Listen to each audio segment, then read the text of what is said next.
A drunkard in a car seat.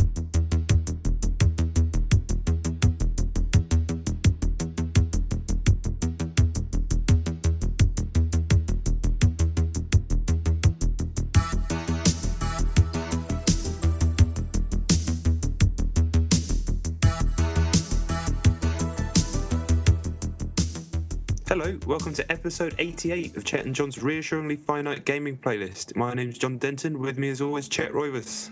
Resolution Gate. So you know the deal by now, or maybe you don't. It's two top 10 lists of the games we've both been playing the most, all these this week.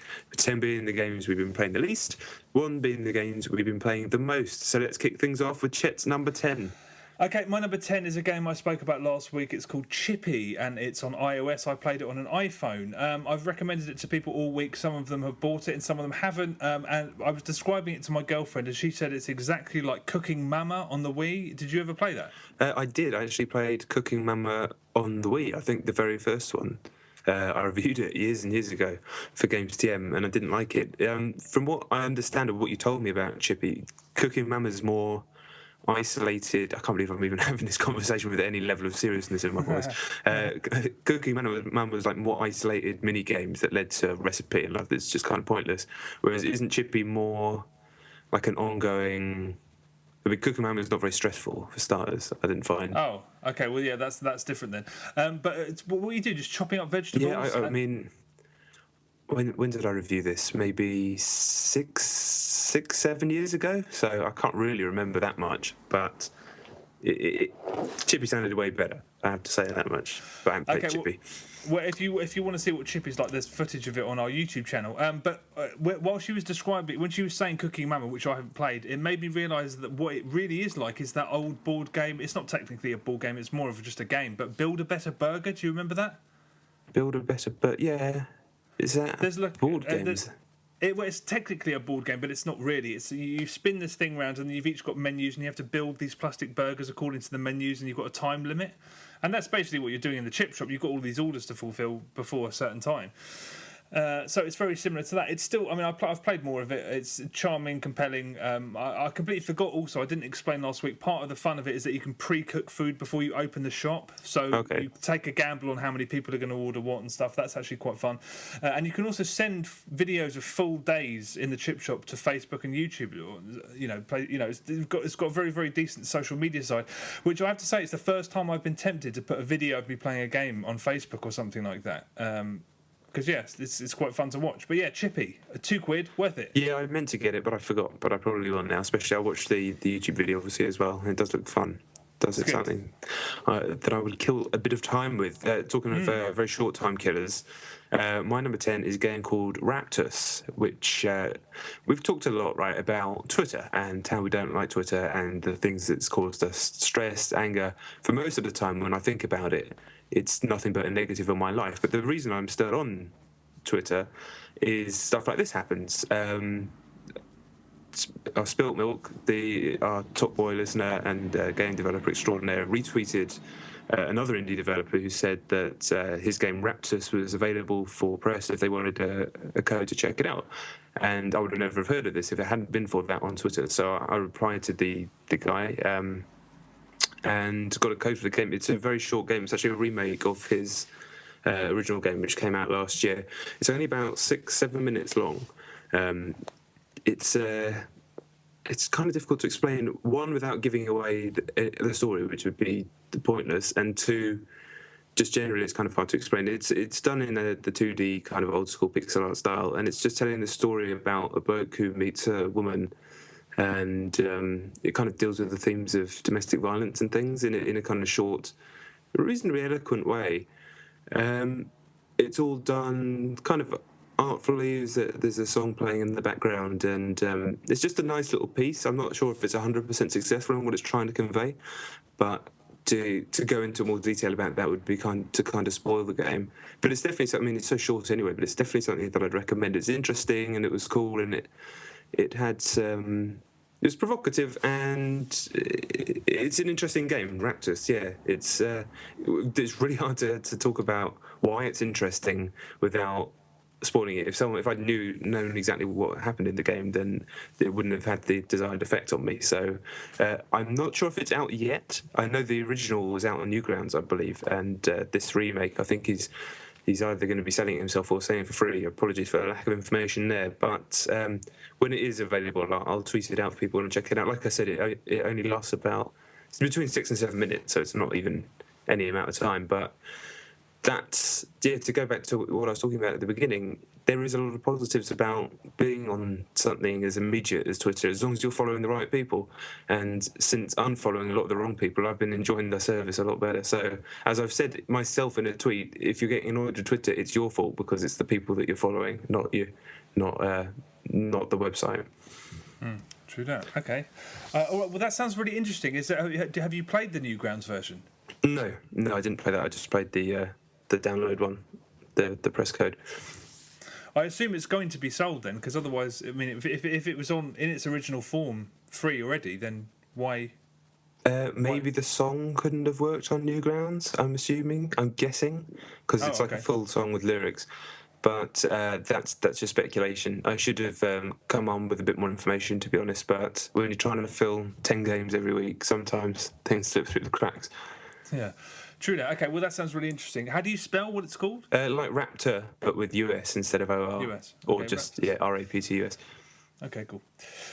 Nice one. Okay, my number 9 is a game called Motorstorm RC on the PlayStation Vita. Mm-hmm. It's currently free on PlayStation Plus. I think it's still currently free anyway. Yeah, it is. I could have sworn... Was this a launch game for Vita? It was, yeah.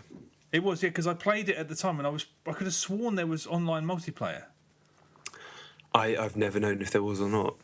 Okay, I could have sworn there was, but there isn't now. I mean, it's not like they've taken it away. I must have just misremembered, which is not a surprise. It's not bad. It's you can tell. I mean, again, it's like I don't know whether there's like file size differences with regards to what you could put on the store at launch and what you could put on there now. But it feels like a very small game. It looks okay, but most of it's comprised of time trials and stuff. When you're actually racing with other cars, doesn't sort of account for much of the content.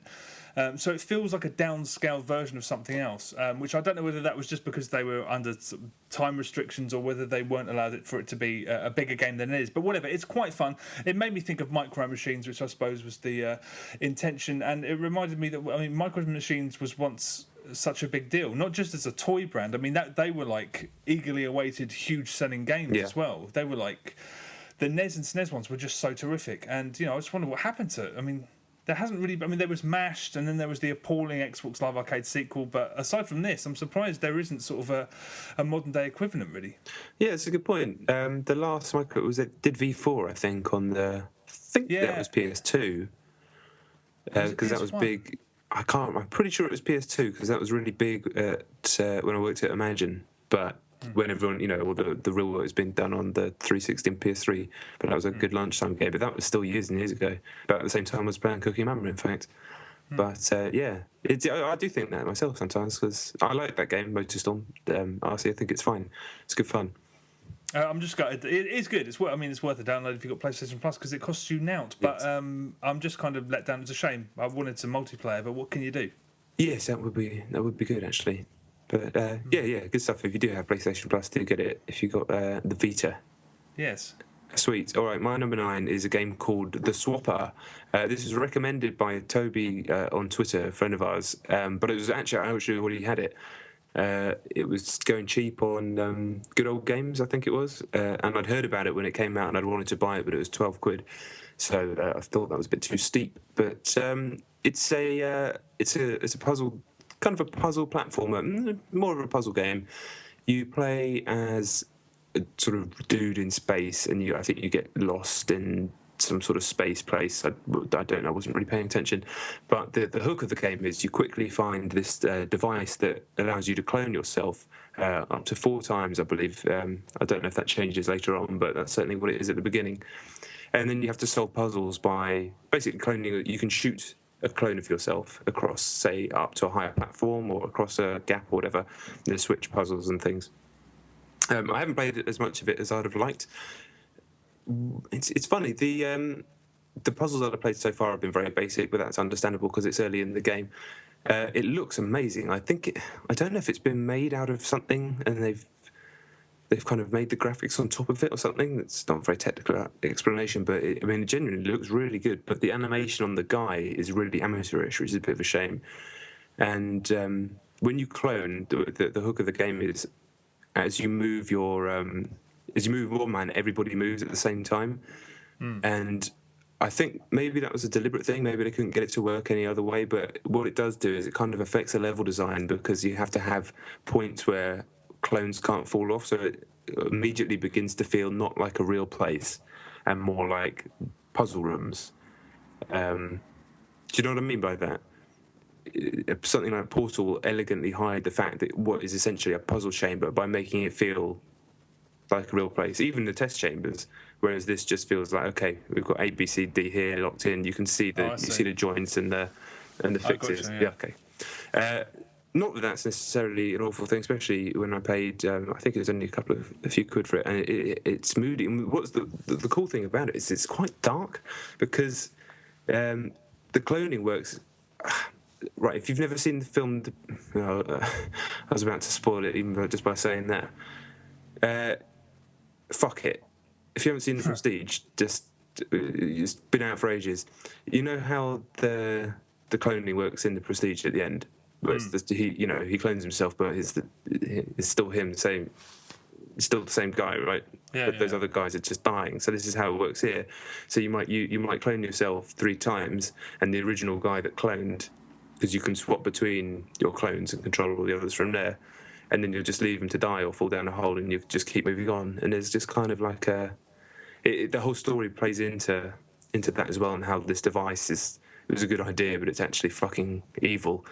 And that kind of side of it's really cool. But if only the level design was slightly more organic, I think would be my only criticism so far. But again, I've not played anywhere near enough to come to a final verdict on it. But I thought it looked cool when it came out. I knew it reviewed around the 6-7 mark, which is why I was a bit wary of dropping too much on it. And that does seem about right. But glad it exists, and glad that I've had the opportunity to play it anyway. Not on consoles, is it? No, I wouldn't be surprised if it ends up on a PlayStation console, just because the way things are going at the moment. But I don't think it's. What's the right way of putting this? I don't think it's good enough is not the way I want to put it, but it feels like they're picking out the cream of the crop at the moment, and it's just so many indie games that are hitting those high levels that they're going for those first. And I don't know if the Swap is the game that's going to really excite people in the whole PlayStation lovers indies movement. But I still wouldn't be surprised if it did end up on console somewhere. It sounds like an interesting game. I mean, I'm sure I've played games along. I mean, the Useful Dead, which I spoke about a little while ago, which is an XSplit game, that had a vaguely similar conceit, although it was like fluffy animals rather than guys, because you could only kill a certain number of them. Yeah. Actually, it's nothing like it at all. I think that having seen that, there are similarities there, but it's very specific about the fact they are actually clones rather than a second body that you can use. Yeah. Okay. The Swap. It sounds interesting. If it comes to console, I'll definitely have a look. Yeah, and it's moody as fuck, which is cool. Yeah, that sounds all right. Sounds all right. Okay, all right. Well, one number 8 is Call of Duty Ghosts on the Xbox 360. I played it. The launch weekend was very, very sketchy, and I don't think I was the only person having problems with it. It just was not performing up to scratch. Okay. But that's kind of subsided since the weekend. I don't know whether there was too many people playing it. I don't think that would be a problem, but. It just wasn't working as well as you'd like. I'm not going to prevail with it because I think I'm the only person I know who actually has it. But I will have a quick blast on it now and again up until Christmas. I mean, Call of Duty games, I get them at launch. I play them sort of periodically up until Christmas and slightly beyond that. And then I kind of, everyone I know goes back to Battlefield, and so do I. Somebody said there's a video on a YouTube page where I compared the campaigns in Battlefield to the one in COD, and I think they're very similar. I put too many bits in it, which is why I think it's not as great as it could have been. But a mate of mine said to me, he asked me why I sort of laid into the last week on the podcast. I laid into the cliches of Battlefield 4's campaign, and then I made a video about how they're exactly the same. And it's a perfect point. Because he said, why didn't you give them both such a hard time? And I think it's just because I have so much less of a problem with a series adhering to like a spread of ideas and cliches that it conceived itself in the first place, rather than something which has no identity, slavishly followed. I mean, Battlefield, what is Battlefield? I don't even know what it is as a single-player game. And yet also, I'm assuming the actual... Sorry, I was also going to say, I'm assuming the actual gameplay in Ghosts is more fun. It is, at a base level, yeah. Yeah. But it just I find it's easier to tolerate. I mean, Call of Duty is what it is. To a certain degree, you expect it to sort of play to its strengths. But when Battlefield kind of follows a set of cliches that aren't even its own, I mean, it's not even true to itself, because what the hell is it? But Call of Duty Ghosts is fun. It's the least essential COD of all time, but that doesn't mean it's bad. It's all right. I'm sure I'll get around to playing it at some point on next gen. The campaign's quite short, isn't it? Even for a COD game, it's about 5, 6 hours. Five hours, yeah. I can see myself bashing through that at some point. I've played them all. I realised that I've played the campaigns of every single one, so we might as well. If it's short, they always make me laugh for a minute. Yeah, I don't hate those games. Gunfights in space. I mean, it's worth a laugh. Yeah, and I think multi was kind of a one and done with me with the first Black Ops. That one just caught us all by surprise. Yeah, it did. I'm always waiting. Yeah, I'm waiting for another one to have that effect. Yeah, but it hasn't happened yet. No, same. I enjoy it, but eventually the frustration, quickly in fact, the frustration seems to outweigh the enjoyment. But it is what it is, isn't it? It's not going to last forever. No, that's right. Okay, my last game was moody. This game's moody. It's The Darkness 2. I went back to it on PC. It's still good. I really enjoyed the combat. The core mechanics of the game are really solid and satisfying, and the word visceral is overused, but I mean, I don't think you can really argue with it here. The second sort of mission that you go on is just a bunch of warehouses, which does make me kind of yak whenever I see that in the game. But you know what? If you're going to do a warehouse level, put it at the second level instead of the last level, where get it out of the way while I'm still enjoying the mechanics are still fresh, and then I've heard and I know that there's cool stuff coming up, and the bit that I've just come up to after that sounds interesting. It's like a bit in a brothel or something. It just sounds a bit more interesting than Warehouse Land. So better put it at the beginning than at the end when it's clearly running out of ideas. It's going to be a slog to get through this one. Not because I'm not enjoying it. I do think it's very good, but because as I'll talk about later in my list, I'm just trying to get a bunch done before the end of the month, before next gen. And this, even though it's on PC, is definitely a relic of the last gen for me. So I'd like to get through it. It's going to sit on my PC, obviously, which is the good thing about that. I don't have to move it or anything or replace it with another console. But will I ever get to the end? I don't know. But maybe one day. It's good. It's definitely good. If you see it in a Steam sale or something, I would recommend it if you want something, as you said many times, violent, easy in terms of it's easy to get into, good story, decent acting, good fun. There's nothing really bad to say about it apart from warehouse level, but it wasn't too offensive. And it's not even that long. It's like, I can't remember really. I mean, I think it's under 8 hours or around 8 hours, and it doesn't stop moving. It's a shame you're taking it in chunks, because I think that'll kill. You won't be able to get into the momentum of the stories. I said, I can understand. We are in a shit situation now, because I'm looking at the stack of games on my shelf and just thinking there is just not enough time. But if you find time, that's one to put aside, I reckon. And play. Okay, my number 7 is Wii Sports Club on the Nintendo Wii U. Did you play this yet? This is actually quite high up in my list, mainly because I played no games for longer than a few hours this week, apart from FIFA, which I didn't bother talking about because I talked about it too much. Okay. So, it's higher in my list, but I played it. Oh, fuck it, I'll wait until then. Oh, okay. Cool. My number 7 then is a game called Death Ray Manta, DRM. This is a game that's already out on iOS and iPad, I think, but it's just come out on PC. It is, or maybe it was. It was originally out on PC and is just now self-publishing it, I believe. The guy. Anyway, the reason I heard about this game was Shahid Ahmed on Twitter, the PlayStation guy, the guy that's going around signing up all these games that we talked about in the past.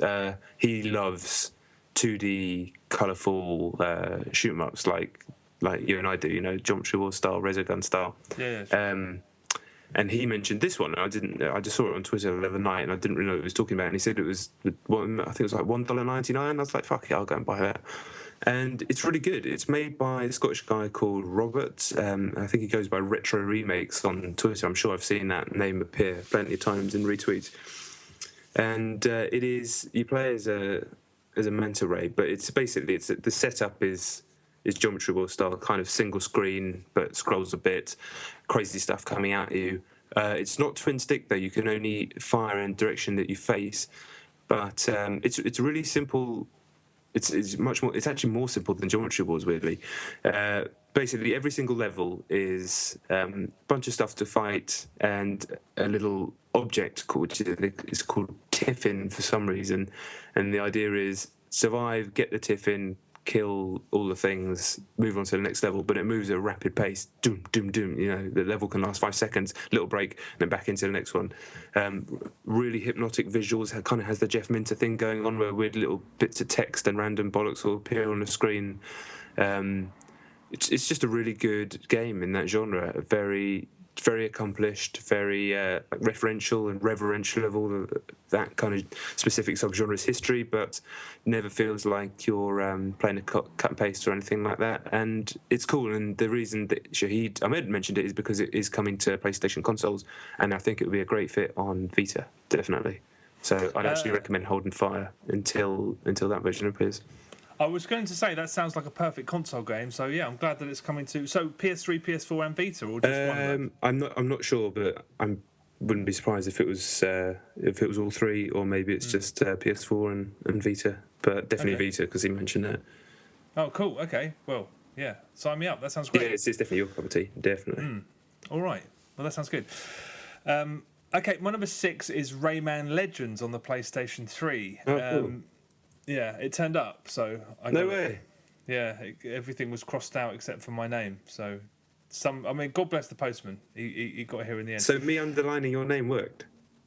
I don't know if that's what did it, but maybe. I'm genius.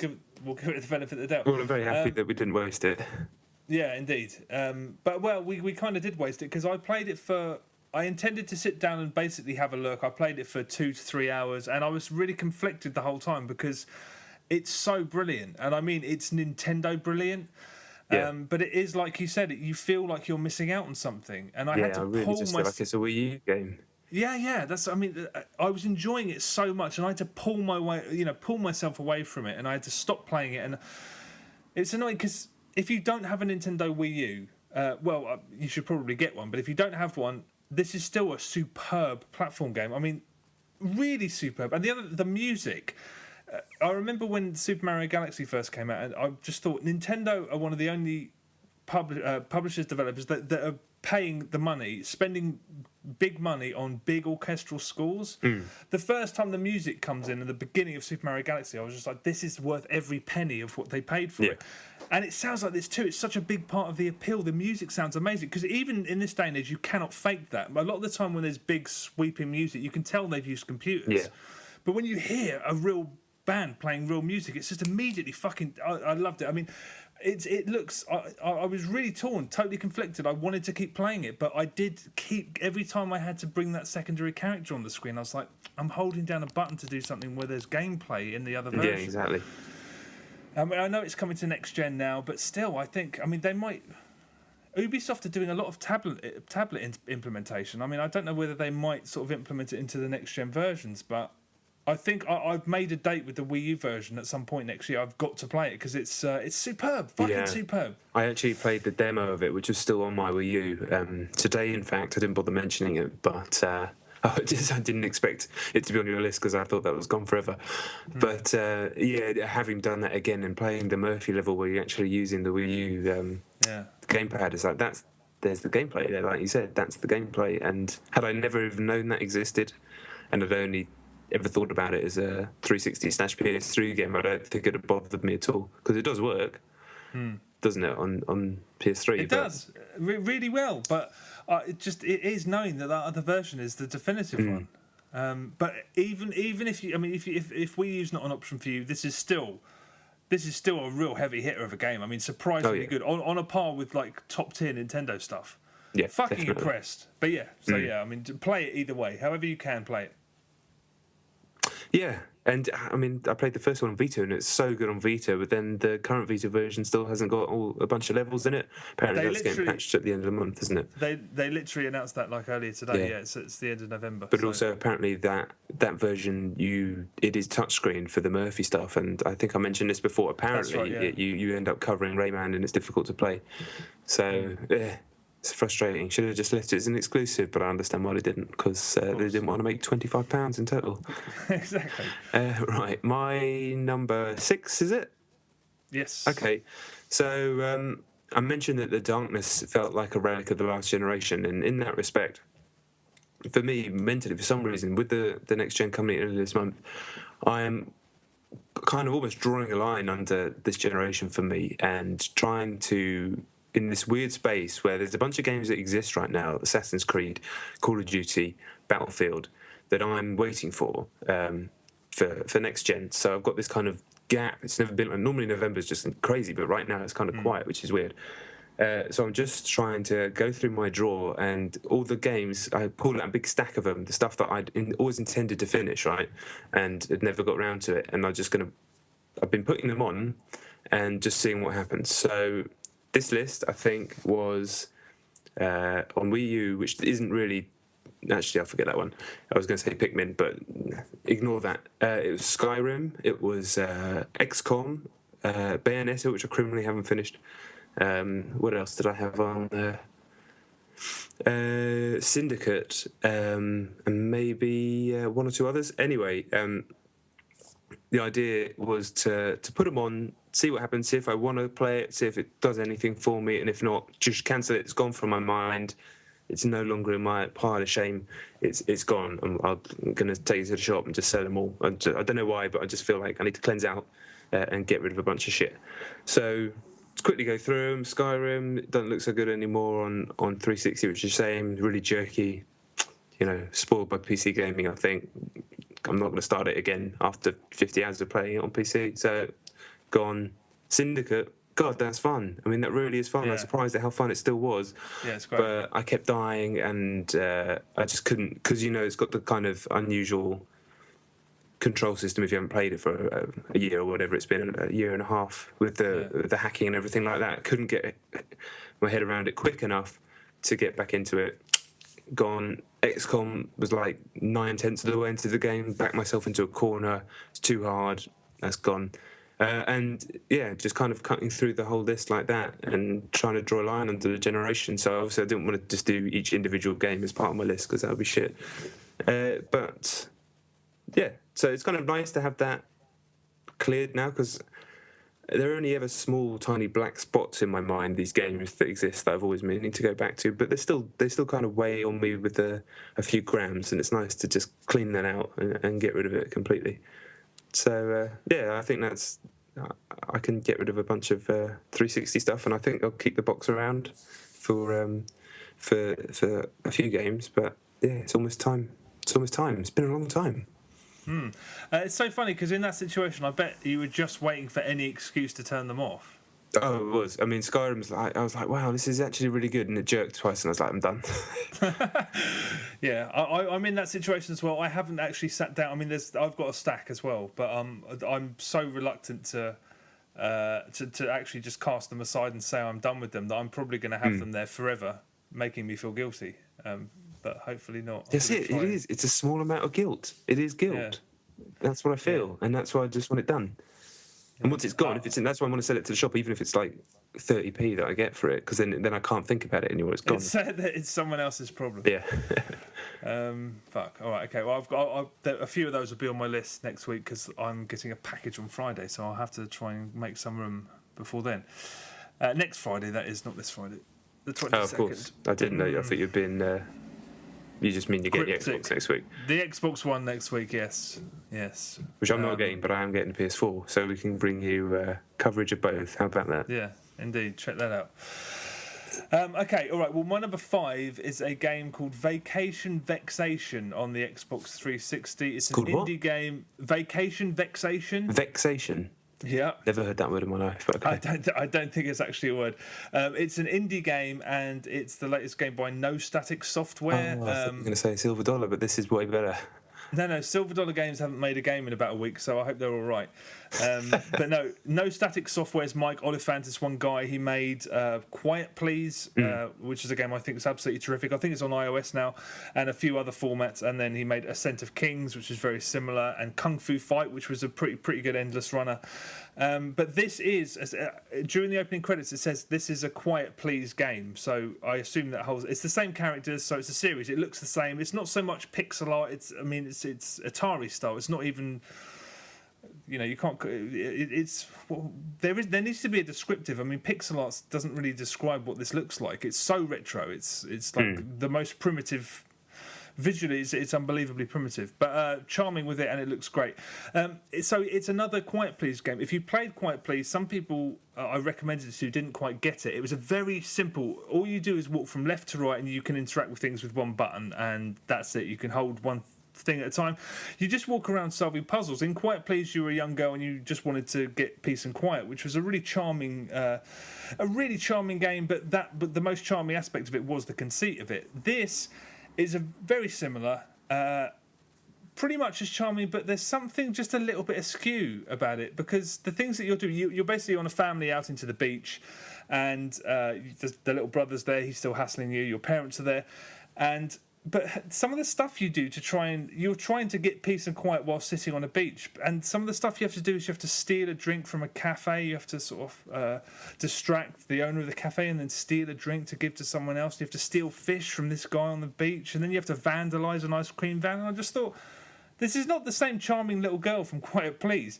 But that's not to say it's not enjoyable. It really is. That there are a couple of really obtuse puzzles, and one of them I had to consult a walkthrough because it was really whacked out. I was like, what the hell is the answer to this? And I just couldn't get it. So I suppose that can't be classed as a good thing. But the game is, if you liked Quiet Please, or even if you didn't, the trial should be enough to sort of give you an idea about whether you'll like it. It's a very old school adventure game, and I really like it. It's short. I did it in about half an hour, if you don't count the time when I was wandering around trying to figure out this puzzle. But yeah, it's good. It's nice, really nice. I mean, the puzzles are really, by and large, really, really clever. So it's good. I like it. Vexation. It's on XBlig, and I think. Well, it's definitely on XBlig, so check it out there. If you can't, check out No Static on the website. No Static Software.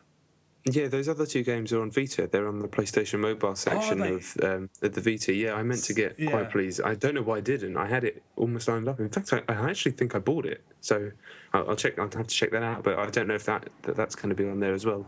Maybe, but I'm sure it'll end up there.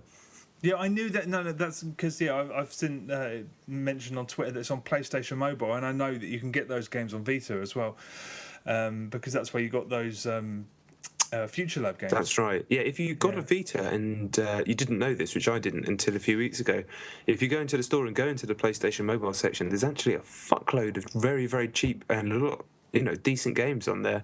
The Future Lab stuff, a bunch of stuff that you might play elsewhere. At least have a look through if you don't know it's there, because there's a lot of very cheap stuff on there. Check it. Yeah, do that. But Vexation, I'm not 100% sure it's there. If it's not, it might be there soon. But if you've got 360, check it out on XBlig. Otherwise, check out the No Static Software. It's good. I really like these games. So, yeah, check them out. Yeah. I do still intend to play Quiet Please. I will do on Vita, I promise. My number 5 then is another thing that I'm doing. I don't know why I decided to go weird this week. Is I'm also kind of reminiscing about this generation. This is all in my own mind. I guess it was sort of partly to have stuff to talk about and for some content as well about some of my favourite games of this generation, and just playing them again a little bit just to enjoy what I liked about them and what I loved about them. I don't have them all anymore, but most of them I still have. So I decided to do about 2 a week. And for this week, the first one I did was Need for Speed Hot Pursuit, the Criterion game, which is still utterly fantastic. I put it on. I'd maybe done about 3/4 of the kind of single-player game, and for some reason it stopped. I guess it was just that time of year. And just picked up where I left off. I remembered the handling pretty much straight away. It's very similar to Most Wanted, which obviously played hours of more recently. And...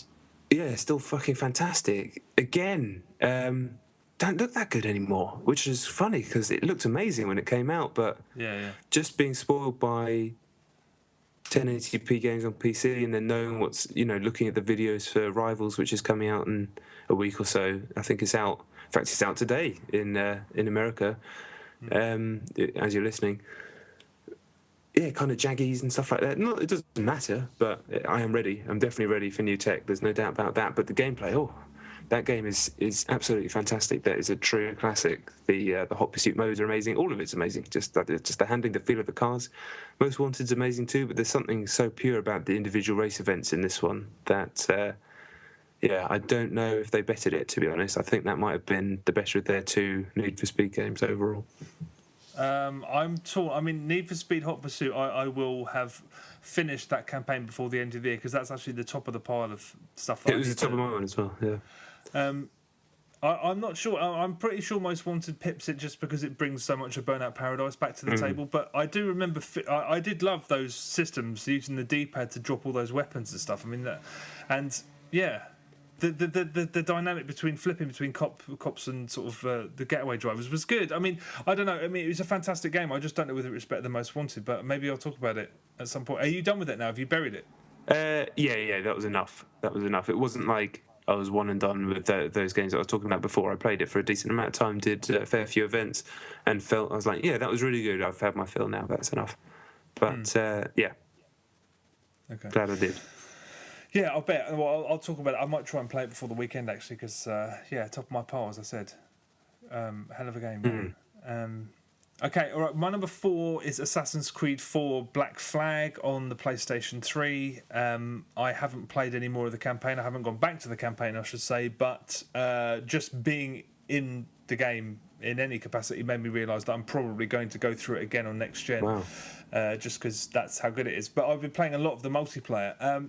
And I'm pretty sure I said this last year when Assassin's Creed 3 came out, but I could imagine people buying this just for the multiplayer because it's ridiculous how good it is and how much content there is. It beggars belief. I think it's this kind of package I think we're going to see the end of at some point because it seems insane that you get this gigantic single-player experience and a multiplayer experience that maybe is not as big. There's as much quality control, and it's brilliant. You haven't played? Did you play Assassin's Creed 3 online? No, not at all. Oh, fuck. Okay, it's still. It's polished for one, but it's just how they've made that game work as a multiplayer game. All credit to them. They've made the perfect. No one. I'm convinced that no one could devise a better Assassin's Creed multiplayer game. It's just brilliant. It's like hide and seek, but you're managing all these abilities and upgrading them via a crafting system that's completely separate from the one in the campaign, and you're always rewarded for taking risks. And there's just you can't. It's a game that genuinely has suspense in it in multiplayer. I mean, some games like Battlefield occasionally. There's a lot of games that have suspense in them, but this stretches are prolonged and really tense. And so, if you've been spotted by somebody, the temptation is to just sort of throw your cards in the air and run in. But that's never the best way because you can still plant doubt in people's minds by how you act. Right. And it's genius. I mean, the Wolfpack mode is back and it's co-op and it's even better than it was last year. It's about working together and multitasking to do things like protect loot, but best of all, you synchronise kills. So you have these different targets, you quickly decide who's going for which one, and then you kill them all at the same time, and then that buffs your timer up, and then you have to keep performing stuff like that. It's so much fun. I honestly don't understand why this isn't competition for Battlefield and Call of Duty in those charts about online game, but I honestly don't know why it's not massive because it's just so great. And the centerpiece again is manhunt mode, and it's still just absolute genius. You take it in turns, 2 teams, 1 attacks, 1 defends. The defenders can't kill the attackers; they can only stun them or contest their kills when they get killed. So they get their points from doing things like hiding together, and you can, as the defenders, you can tag people, and it's like something like Battlefield. You just need the most intense amount of cooperation and communication. Oh my god, it's so fun, manhunt mode. But even sort of first-person shooter systems like Domination, even that works because what they do is that if you're contesting an area, they flip the ability to kill people. So if you're defending, you can kill, but if you're in there sort of trying to take someone else's territory, you can't kill. Right. So you have to be. extremely clever, and all of those modes work. There's even a game lab mode now where you can modify the existing modes and raise or lower the duration of the target lock or the weapon cooldowns and stuff like that. So you can just make your own game modes essentially. The one I played didn't allow for melee kills, which seems mad because melee kills is what Assassin's Creed's all about. But you could only allowed to use pistols, but it created a completely different game. It was great. Honestly, if you're getting Assassin's Creed 4 on next gen, or even if you've got it now, even if you, for some reason, don't respond to the campaign, you are going to be laughing because the multiplayer is just brilliant. It's superb. I want everyone I know to have it because I could lose a lot of time to it. It's great, really great. I still never played it properly. Well, you're getting 4, right? Yeah, I'm going to get 4. I'm very intrigued by 4, so yeah, I'll check it out next gen. But then, who am I going to play with? Someone else with PS4? Let me know. But everyone apart from me, I guess. Yes, everyone else. Yeah. All right, we'll talk about Xboxes. My number 4 is Halo Reach of all games, which is the second one on my 2 games that I want to say. I don't know. Say goodbye is the wrong word. I just wanted to kind of play them again for a bit. Again, not looking so hot right now. Really, really not. Very low resolution compared to what we're used to right now. But again, it didn't matter for very long. This was Bungie's last game. They haven't made a game since this, unless I'm just being too tired and misremembering. But no, they haven't, have they?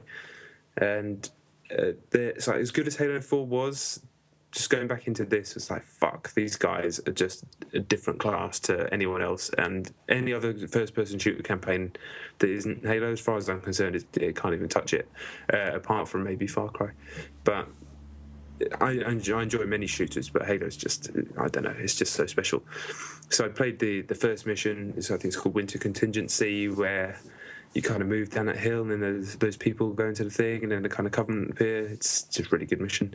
And then my favourite mission, one of my favourite missions ever, later on, where you meet up with the ODSTs and you go jumping over the gaps. Fucking hell. I mean, that's just so fun. All the different ways you can do it, all the different things that happen, just those moments of heroism, which is what Halo does better than anything as far as I'm concerned. Just a great game. A truly great game from a truly great studio, and I'm just so excited to see what Destiny's going to be. They've been working on that game for fucking years. What's it going to be? I still don't really understand it. Is it going to be as amazing as it sounds? I hope it's not like Borderlands. I don't like Borderlands, but I'm sure it'll be better than Borderlands. It's Bungie. Have they got a release date set for it? Spring, but I know the beta's going to be out in February, I think. I don't know if that's just PS4 only. I'm not sure. They're definitely leading on PS4 on that one, aren't they? With all the content and everything. Yeah, definitely. I played the Reach recently, and I couldn't play it because it was the most difficult mode was impossible. I couldn't do it. I spent hours. Yeah. But it's still a hell of a game. Not on Legendary. It's too damn hard. Yeah, sure. Okay, my number 3 is BioShock Infinite: The Beyond the Sea Part 1 DLC. Buried at Sea, I believe it's called. What did I say? Beyond the Sea. Sorry, Buried at Sea, not Beyond the Sea. Isn't it Burial at Sea? But is it Burial at Sea? I think it is, Yeah. Burial at Sea. BioShock Infinite, Burial at Sea Part 1. I assume you played this as well. This is my number 1, even though it's not very long. Okay, what did you think? I really liked it. I mean, I really, really, really liked it. I loved it, in fact. Every minute of it, I played it on PC, and it's about an hour and a half, 2 hours long, something like that? Yeah, it's a couple of hours, I'd say, comfortably. I was one of the people at the time that loved BioShock Infinite. I know it's now kind of cool to say that BioShock Infinite was shit. I'm sure many people didn't like it at the time, and that's absolutely fine, but it's annoying when things like that happen, when people just suddenly jump on a game's back when they probably didn't play it in the first place. But I absolutely love BioShock Infinite, and this was better than I thought it was going to be. In fact, I knew it was going back to Rapture, and it was all going to be really interesting. It just looks absolutely stunning on PC. It looks ridiculous. It's probably the best looking game I've played so far. It's a mark up from what Infinite looked like, which was stunning itself. But the way that they do the water and Rapture behind the windows and the shimmering and these like particle effects hanging in the air, it's like, then the art design, it's unreal. So if you don't know what it is, it's kind of an alternate timeline. Booker and Elizabeth down in Rapture. Booker's still a private detective, and Elizabeth comes as she does become the femme fatale very quickly. And the story starts play out like the kind of classic noir murder mystery private dick type deal, but then quickly changes into something altogether more BioShocky. And I just loved it. I loved the atmosphere, the opening maybe 20 minutes. There's no combat. It's all fantastic. The way they've remodeled Rapture and the Infinite engine it blew me away. Then the rest of it's kind of combat heavy, but some people are complaining that it's not, that, the BioShock 1 combat was more measured and more tactical. That's absolutely fine, but this game isn't that. I think that's important to remember. It just isn't that. That is that game. This is this game, and I've always enjoyed the BioShock Infinite combat. It's kind of fast, it's frenetic. If you do it properly by using the plasmids and Satan traps, it is very good, and they've managed to incorporate the skyhook stuff decently, I'd say, narratively into Rapture. And then by the end of it, I was just absolutely hungry for more. Just wanted more. Can't wait for the next one to come out. Just thought it was brilliant. And I know it's got relatively low review scores on most places, but for me, if you love the Infinite like I did, then this is just the shit as far as I'm concerned. Okay, I really liked it too, despite the fact that, I played on Xbox 360, and I just think it was technically very problematic. Was it? Particularly during the opening when you first meet Elizabeth, because the AI is incredibly sketchy, and it was akin to sort of someone putting an umbrella handle and pulling me out of the game, because it was. It didn't affect the gameplay so much as it pulled me out of the world. It just killed the atmosphere. You're at the beginning, you're supposed to be following her, and sometimes she sprints off, and sometimes you have to lead her when she's meant to be leading you, and sometimes she just stops, and it's unclear how to stop her from doing that. She just appears to walk in circles a lot of the time. I was wandering around like, what am I supposed to be doing? Where are you taking me? Where am I taking you? What's going on? Occasionally she'd stop in doorways, and I'm like, I can't go anywhere. So I don't know whether this is a problem that's exclusive to the 360, but the opening was really just, I couldn't get involved in it. Because that's a shame. That did not happen to me at all. It was absolutely fine. In fact, she was just waiting for me, looking moody the whole time while I just walked around trying to investigate everything and just examined everything. Okay, well, hopefully that's either something that a lot of people won't find, or possibly then exclusive to the 360 version. I do like the way it sort of feels. It's very dreamlike, and it's like an interactive dream sequence. The skyhooking stuff, it felt completely superfluous, and it was. A lot of people have said this, but it did feel like a game of two halves. The first half was very much narrative, no action, and the second half was almost entirely combat. And I didn't think that was jarring or anything. I just thought it was quite strange that they decided to do it like that. The skyhook stuff is very superfluous. On one occasion you use the rails to get somewhere that you couldn't otherwise, but they just seem to put rails in a couple of rooms, and I used it, to sort of spice the combat up a bit, but it didn't really feel like they belonged there. But yeah, I really liked it too. I still think the combat is really fantastic, and although it's difficult because they've split it in half, and I think it might be a Kill Bill situation, because there was a bit of a stink about the fact that people paid for a season pass months ago. When did it come out? Was it March? March, yeah. And now that I have a feeling that that it ends quite well, but so did Kill Bill. I'm convinced that it was supposed to be a bit bigger than this, and I was like you, left wanting more. But I don't know whether that's a good thing or a bad thing, because it seems like it was unnecessary. I don't know. It's difficult. Maybe this was always envisioned this way. I don't know. It seems like it was. They had to get something out quite quickly, which is also why I felt it was unfortunate about the technical issues. But the technical issues took a whole new problem when I got to a point where I could not progress, and I had to delete the game from my hard drive. Someone advised me to do this, to delete the game from my hard drive, restart it, and then restart the checkpoint. The checkpoints are quite sparsely they're placed quite far apart, so I actually had to do quite a large stretch of the game again. But yeah, I haven't encountered anything like that in a little while. It was quite severe. So all I know is that there's a section of the game where you have to close a series of vents. Just make sure that you close the one in the bookstore before you close the one that's right outside the entrance to the showroom. Otherwise, the same thing will happen to you in all probability on Xbox 360. I don't know if it's across all formats, but I got to a point where I literally couldn't progress, and I had to go back and do 20, 25 minutes. It's not completely awful, but still, that's enough though in a game of that length. I mean, it's really unfortunate, and I was furious at the time. I just thought I can't believe that this has happened. But whatever. Without that, the game's still definitely recommended. I really want to see what's next. It's just that I difficult situation. This really. Yeah, it is. I mean, and it's £12. It was £12 on PC anyway, which is a lot of money for a relatively short amount of game. I don't know. It's one of those situations where it's going to end up being cheaper.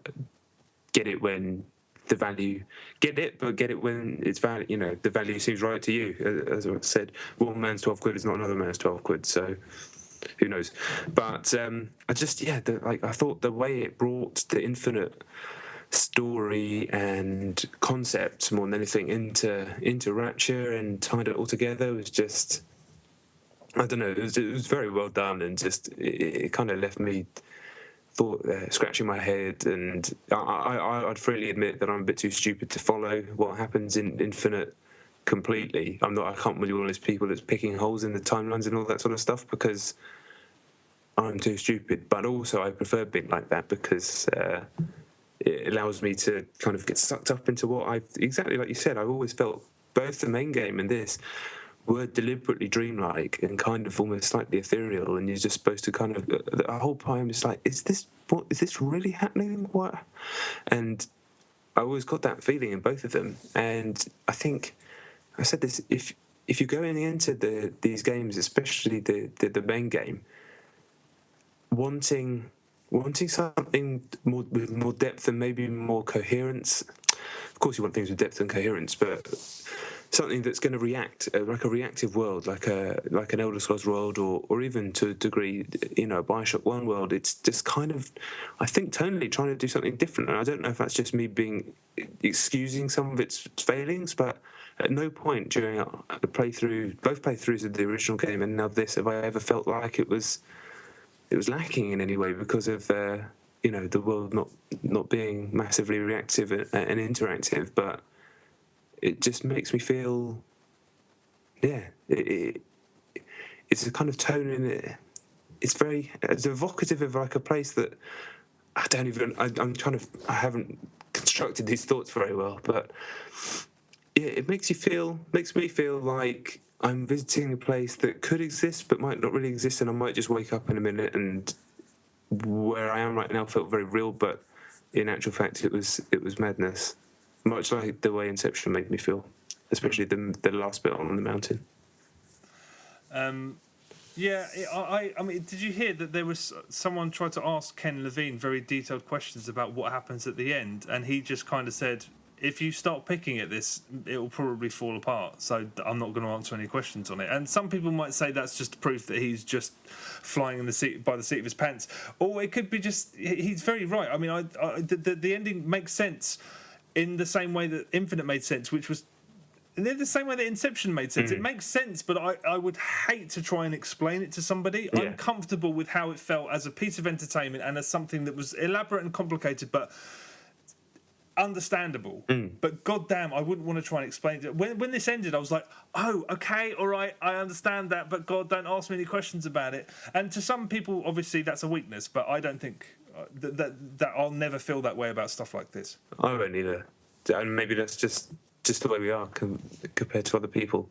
But yeah, the thought of going back through something like that and picking holes. Oh, this, you said this, but actually go back here and there's a whole. Why is that not there? I don't care. It's that stuff doesn't bother me. Sometimes I'm not talking about gaping plot holes in narratives. Obviously, they're problematic, and maybe who am I to say that might be as gaping a plot hole as something genuinely huge in a crap movie. To those people, it might feel like that to them. So I can't know how that feels, but for me. Yeah, the Inception's obviously a very similar.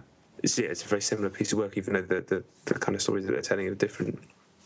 But the way they made me feel, both things, that they really remind me of each other. And yeah, but it's really good. I'm just rambling now, as per usual. But bottom line for me, if you liked Infinite as much as I did, and if you listened to me talk about it, and I think is there a YouTube video of me talking about it when it came out? I think there is. Yeah, I think so. Yeah. If you liked it as much as me, and I know a fuckload of people did, and I went on Metacritic today, and there's a lot of 10s on the user reviews as well. So the whole revisionist history of BioShock Infinite isn't for everyone. It's just a few people who don't like it. A lot of people still fucking love it. If you're one of those people, you don't want to miss out on this, especially if you loved the original 2 games as well. True that. True Dizzle, yeah, I recommend it as well. Just I think the 360 version is definitely inferior at this point, and it's a fucking shame that I got completely and utterly screwed by a bug. Which that fucking sucks. That's what happened to me in GTA, and it's why I still haven't finished GTA. We talked about it last week. It's what happened to me in Saints Row. It's not on. Oh, it did happen to me in Saints Row. Of course, it happened to me. I was like, I can't progress. I had to go back in, and someone said, "Don't use explosive weapons" or something. God, this has been a ridiculous year for games that haven't been completely finished. Absolutely ridiculous. Absolutely ridiculous. I'm sure it's happening to something else as well. But I know it happened to a lot of people in Batman Arkham Origins. It didn't happen to me, but I know it happened to a lot of people. I'm worried about just any game at the moment that if I do something wrong, I'm just going to break it and I can't continue. Yeah. And pairs, of course. God, yeah. I mean, there are other examples. I'm just not thinking of them right now. It's been a funny year. Yeah, really. There's no doubt. Okay. All right. My number 2 should have been my number 1. I haven't done my number 3 yet. We got ourselves confused. Okay, that was my number 3. So what's your number 3? So my number 3 is another weird one. With going through that list of games that the ones I wanted to get rid of. Well, the thing that overrode me when I was like, no, I'll stick with it. And I just thought, why aren't I just playing Rock Band Blitz? Why aren't I just playing the games that I like? So I just played a lot of Rock Band Blitz, a lot of Pac-Man on 360, the DX version, which has changed quite a lot. I think it's been updating. It's changed quite a lot. Just games like that, and they're just so fun. And I just think, why would I not be playing this? Play Geometry Wars a fuckload as well. And I think that's something that I want to carry with me now. Whenever I feel like something is really starting to feel that it's not fun, maybe just play Rock Band Blitz instead, because my gaming time is short, and so is life. So play Rock Band Blitz, and if you haven't played it, you should play it. Although you can't buy any DLC for it anymore, so don't play it. Yeah, you can. Can you? You can. Well, I mean, you can buy it, of course. There's no new DLC coming out for it, but you can buy you DLC. can still buy the old stuff? Yeah, of course. Ignore me, as always. Yeah, I mean, I still plan on spending some money in that store before it completely dies. I wish it was somehow that I could just bring it with me. It's like going to be the only reason I keep that box around for in not long. Yeah, I just wish that it was the biggest selling game of all time. We've talked about this so many times. I just wish that it will be around for all time, because it's one of the all-time greats. No one seems to realise that, but that's their mistake. And once again, it's so frustrating. I almost 5 gold star every song that I play. I'm good. I get into the top 500 in the world regularly, and yet I'm nowhere near as good as you or your girlfriend who's better than you. Well, I wouldn't go that far. Yeah. Well, we'll see. But I need to get back on that as well. I've been thinking about it. It's been popping into my head over the last couple of weeks. Yeah. Whenever I play anything, I'm like, this is good. Now I just play that, and I was like, this is better. I should just do this. Yeah, Rock Band Blitz is all right. I'll play it. Okay, my number 2 is a game that should have been my number 1, but my number 1 pipped it to the post at the last minute. My number 2 is Oddworld Stranger's Wrath. No way. On the Sony PlayStation Vita. Is that what it's called? Oddworld Stranger's Wrath. This completely passed me by when it originally came out. And I'd never played an Oddworld game before, so I didn't play Munch's Odyssey, or I didn't play the other ones, which I wasn't entirely aware of anyway. I didn't even know what Oddworld was. I Googled it a little while ago, and I realised that it's entirely created by video games. For some reason, I thought it had come from comics or something outside of it, but it's not. It's just entirely a video game thing. The game, I mean, Oddworld Stranger's Wrath is free on PS Plus at the moment. On the Vita version I don't think the PS3 port is part of that offer, but I downloaded it and I've actually had a couple of things that I've needed to download onto the Vita, and I haven't had space. So my goal was to just play this until I was fed up with it, and because I needed the space, so I needed to delete it. And in the end, I ended up deleting everything else apart from this, because I couldn't put it down. I didn't click with the world at all. I mean, if you haven't seen it, you start out and it's sort of like it's basically the Old West, and you play as this weird sort of alien cowboy thing. And yeah, it's like the Old West. And I was like, whatever. And all of the characters are like, the fucking Star Wars band. Misshapen heads and like all my personalities. I've got a weird voice. Great. I was like, this is boring. I'm not interested in this. And the funny thing is that it is. You can tell it's an old game, and whether it's pinched loads of ideas or whether other games have pinched ideas from it, it's definitely a game that I felt I had played before. It still shows its age as well. There were a lot of instances of AI enemies getting stuck on scenery, and there was I remember spending 5 minutes trying to get out of some water, which I didn't realise you couldn't do in first person. I was just like, why is that? I had to get back into third person. There are camera issues. Climbing up is really stuttery. It's clearly an old game. But I found it really captivating. I've been playing it a hell of a lot over the last week. I mean, like a hell of a lot. I mean, like I said, it should have been my number one. There's another problem with the port is that the rear touchpad is used for punching, and I don't know. I still don't know why you'd implement the rear touchpad, because maybe my hands are just too big, but I end up tapping it by mistake all the time, and I found that really annoying. And the game, as I've said, it's fairly old hat, and there's a lot of backtracking. You have to go and sort of pick up, take your bounties to this. There's a lot of backtracking involved, which is bollocks. But it's exciting, and it's really odd, because there was a point at which I stopped and I just thought, am I really that easy to entertain? Because the two most significant systems in it involve healing yourself and tying bad guys up, and both of them involve just holding a button down. Yeah. So you run in, have a bit of combat, heal yourself, go in, back out, tie up a bad guy, and it's all about holding a button. I was just like, is this... Because I remember you said the level design is very straightforward. It's very linear, and the platforming. I really like the platforming, but it's cool mainly because I'd forgotten that once upon a time you could maneuver around a 3D environment without grabbing onto bright yellow ledges or highlighted ledges. That's I was like, it was so refreshing, like taking a step back away from, Prince of Persia, which has infected almost every game of this type ever since. But it's an old hat game. It still works really well. I fucking loved it. I mean, I'm hoping I'm going to be able to finish it. I mean, I don't know how far through I am. It must be pretty far. I've unlocked a load of trophies and whatnot, and it is just sort of bouncing around cover, healing yourself, tying these bad guys up by holding a single button. I don't know. It's weird. I don't like the world. It's just weird, but I haven't been able to put it down. I've honestly played that a ridiculous amount this week. I just think it's great, and it's free on PS Plus. So I'm loving it. I really am. It's a classic. It's got a really good reputation. You can totally see why, as far as I'm concerned. That's crazy. That it grabbed you like that, because basically my opinion of it's exactly the same, but that was enough to make me turn it off. Yeah. I was waiting for it to give me a reason to delete it, because I needed the fucking space for something that was waiting to go onto my hard drive, and I couldn't find that reason. I never found it, and maybe I won't before the end of the game. But maybe not. I might speak it again. If you've got Vita and PS Plus, get it. I'm telling you, it's gravy. It's worth creating that space on your hard drive though, because I know what that is, and. We'll talk about that next week. But anyway, my number 2 is Wii Sports Club on Wii U. Oh yeah. The battery situation. Oh, it's a boring story. Don't even mind why I'm telling anybody. Yeah, the batteries lead to my Wii U remote. Cleaned it. It works now. That's the length of that story. And yeah, God, no, it's fucking fun, isn't it? I mean, I don't have a bad word to say about it. I do not have a bad word to say about that tennis game or that bowling game. Tremendous fun. And it's the Wii in HD. It's all I ever wanted. It didn't need to look great. It doesn't even matter if it's a bit jaggy. I'm just glad it's nice and sharp and bright in HD. And those games are fun, and you can play them online. Did you play them online? I did. I played tennis online and I won, and it made me feel great.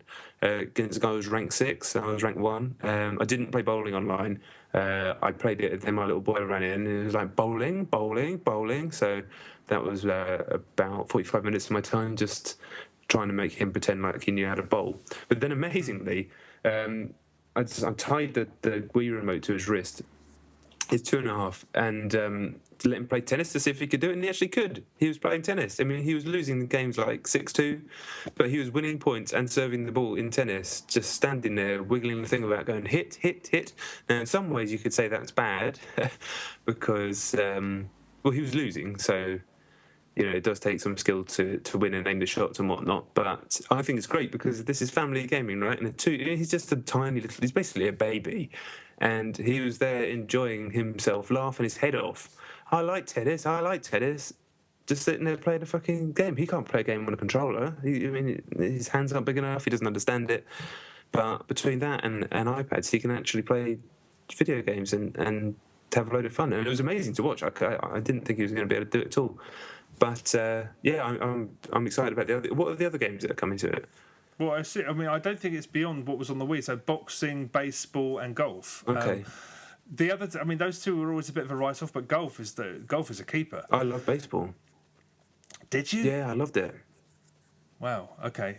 Did you not find that tennis has been it's too? No, I liked it. But it was so simple back in the day. You could just literally flick your wrist. I thought that was so much better than. Well, not better, but I don't really want to dance around with a. I suppose it's nice to have the option, but I kind of miss. I know what you doing mean, it from the couch. but it probably ended up playing more Grand Slam tennis on the Wii with the Motion Plus than the old Wii Sports Tennis. So it just kind of reminded me of that, the aiming the shots and kind of putting a bit of slice on it and whatnot. I still think that actually Grand Slam tennis is still better, but it was fun. But the bowling is where it's at. I haven't played it for years, but that game's so good. Yeah, it is. But Wii Bowling is one of the all-time great games, no doubt about it. And with the spin you can put on with the Motion Plus as well. It's basically perfect. I didn't think there was that much of a difference. I'm sure there isn't, but it felt like I could get a bit more Bill Murray spin than I used to be able to back on the original game. But I don't know, maybe it's just me. Yeah, to be the Wii, that was even now that still feels like magic. The Wii bowling, because you do seem to have an incredible amount of control over it, and I don't think this has changed with the Wii U version. I've played it a lot more. The online problems that they had during the first week have pretty much evaporated. Yeah, I had no issue at all in the tennis game that I played. Okay, yeah, it was non-stop disconnects and sort of input delay and stuff like that. It doesn't use the gamepad, but it just comes up with Miiverse posts, but that's fine. Apparently golf's going to use it. You're going to set the gamepad down and then swing the remote onto again, which suggests that they're going to make it seem a bit more simulator than an arcade game. But I wish they had the option to choose, because it seems a shame that you can't play the simple original, and £9 a pop is not asking too much. Although it's a shame that they're drip feeding these, because everyone I know would want to buy the whole package. So when they do that, or how they do that, it remains to be seen. But yeah, you can't go wrong with bowling, especially. Yeah, so good, so good. And I will reiterate that point. When I used to love the Wii, when we first got the Wii, I loved the Wii remote, I loved the console, I loved the concept, and I loved the game. But then I'd look at my TV, and this was back when still a lot of people had CRTs, but I had bought an HD TV. And I'd look at the TV and it just felt compromised. It felt like a compromised experience just because it looked so muddy on my TV. But now it's bright and sharp and looks exactly like it should. And it feels like the whole package is exactly as it should. And it's just made me happy. It shouldn't have bothered me in the first place, but it did. And now it doesn't. So great stuff. And I've now got a new TV, got the Wii U hooked up, and it's now permanent residence. It's got its own little HDMI thing. So the Wii U is back in my life. I just hope it doesn't take them too long to get those other games over there. On the Wii Sports, yeah. Cool. Mario's on the 29th. Yeah. So PS4, which is crazy, but... Yeah. And Zelda? When's Zelda? Zelda's out next week. Next week? Yeah. So, not this Friday, next Friday. Christ. Same day as Xbox One. Yeah. What? What? It's going to sell, isn't it? No worries there. It's just like, give me some time to play it. For God's sake. Zelda's for me is right off until next year sometime. I'm not even going to kid myself. But I've been hearing whispers about how good it's going to be. Yeah, me too. On both whispers. Yeah. Well, Mario just looks. Yeah. Anyway. Okay. All right. Well. So was that your number one? Your number one is BioShock. My number one was BioShock. Technically, my number one's probably FIFA and a bunch of other bollocks, but I'm guessing technically your number one isn't what your actual number one is or whatever. My number one was my number two. I don't know why I said that, ignore it. Exactly, I didn't know what you meant. My number one is Velocity Ultra on the PlayStation 3.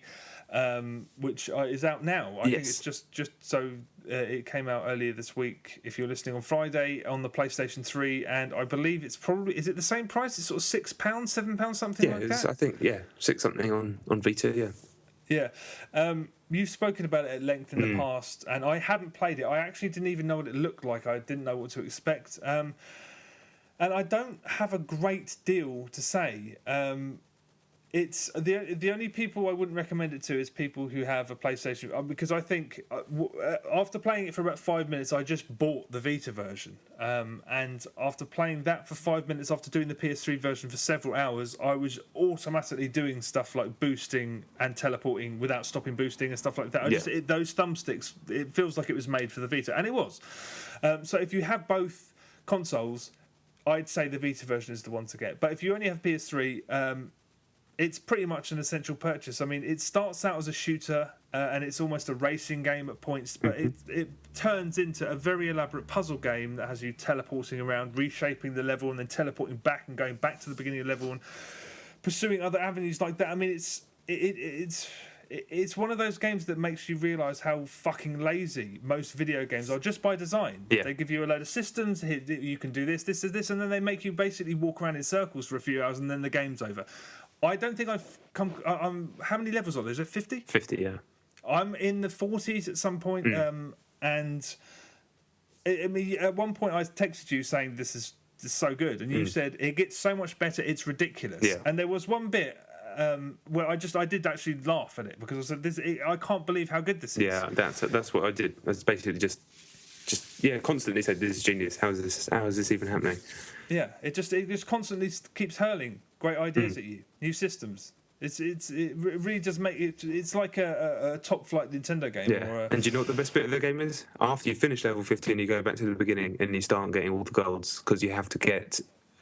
So the conceit is that you're rescuing these survivors, but they're actually just blue kind of ovals in the world, collectibles essentially, and to get the gold medals at a time, and then you need to collect a certain amount of survivors, which is normally all of them in a level, to get 3 stripes on the gold. And you can also find bonus levels and things. There's icons hidden in tiny sort of ship-sized squares in the scenery that you have to teleport to, that you can only see on the map. More genius. But just going back to the beginning of the game and getting all golds, I think I'm in sort of the late 30s in the levels on all golds now. I said it before, that's why the game's called Velocity. Once you've gone back through it again, and that feels like, oh, this is where the game starts, when you start again and you're chasing those golds. It's a joke. It's a joke game. Yeah, I mean, it really is a cut above anything I can compare it to.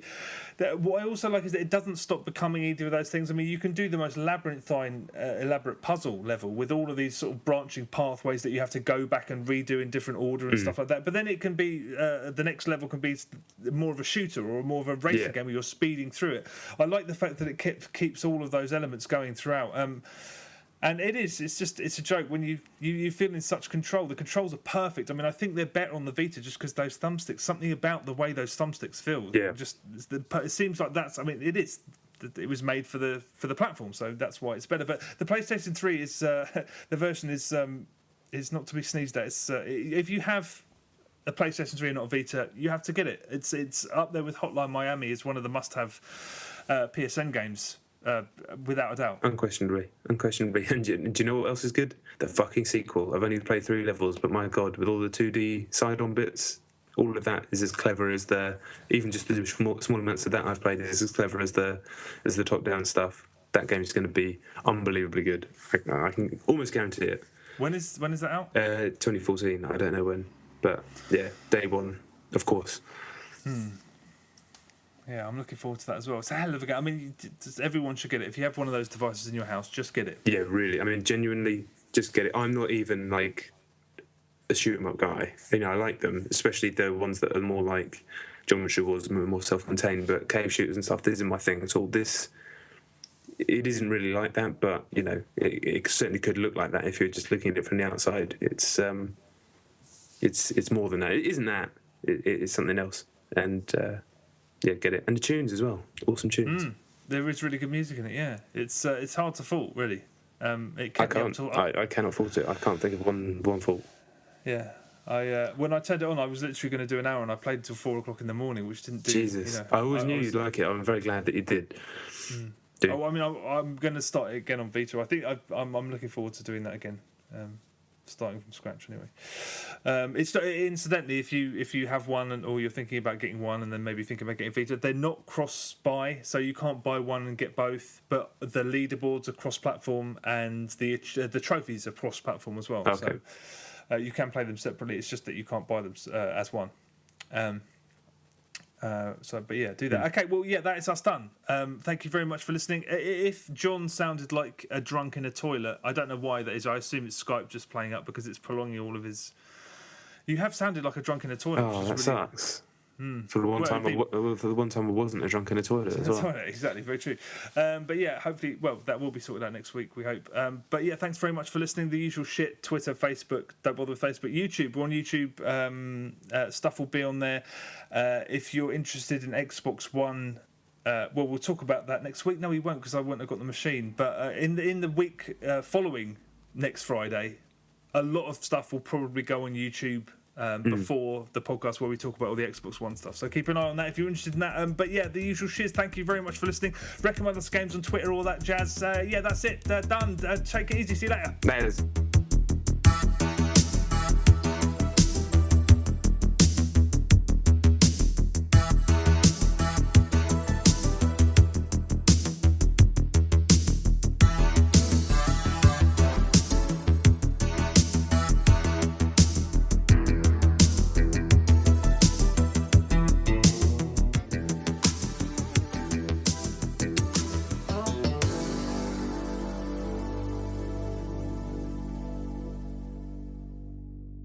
Yeah, I'm going to get 4. I'm very intrigued by 4, so yeah, I'll check it out next year. But then... Hello, mate. Are you watching Pets Win Prizes? I love that program, you fucking bastard.